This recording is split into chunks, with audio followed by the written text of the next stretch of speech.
Here I have Nokia 8.3 5G, and today I'm going to show you how to add photo to contact on this device. So first of all, you have to open your phone, go to the contacts. Here you have to select the contact which you want to add a photo. Then you tap Edit Contact. Then tap on the camera icon here.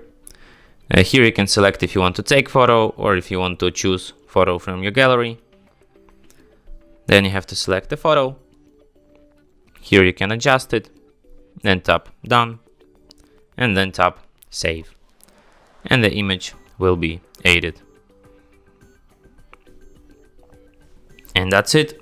Thanks for watching. If you find this tutorial useful, don't forget to hit that like button and subscribe to our channel.